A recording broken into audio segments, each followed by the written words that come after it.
মোবাইলে দেখা যায় হরিণ খায়, সিংহ খায়, কুমির খায়, মানুষ খায়। এটাই সে বংশধর। তবে এটা বাচ্চা।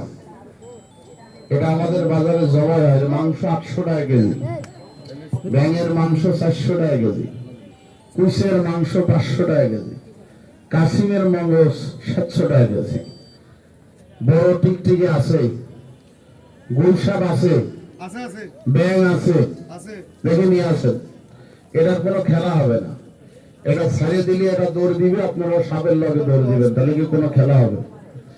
খেলা করার সাপ দেখেন।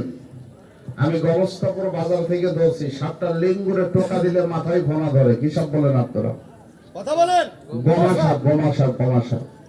ওটার ফোনা আছে, ওটা খেলা আছে। আমি সাপ খাইতেছি, আমার ধরে নিয়ে গেছে এক মুরব্বী, কয় দাদা আমার বাড়িতে আপনার খাদ্য আছে। ওনার বাড়ি যাবে কি ইন্দুরে গর্তের ভিতরে ঢুকছে, মুরগির ঘরের নিচে কোপ দিয়ে ফুস করে উঠছে। তখনই বুঝতে পারছি মাল এটা অরিজিনাল না। ভিতরে যা, ভিন ধরিস না। ওরা একটু ছোট বাক্সটা খোলেন, কিন্তু আমার থেকে বড় হয়ে গেছে দেখতেছি। এটা রাখা যাইব না কাছে। আরে বাবা রে বাবা, জোল দেয় কিভাবে!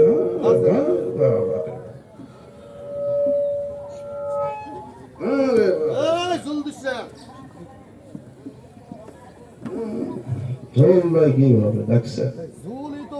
গায়ে শক্তি আছে, মারে জব্দ।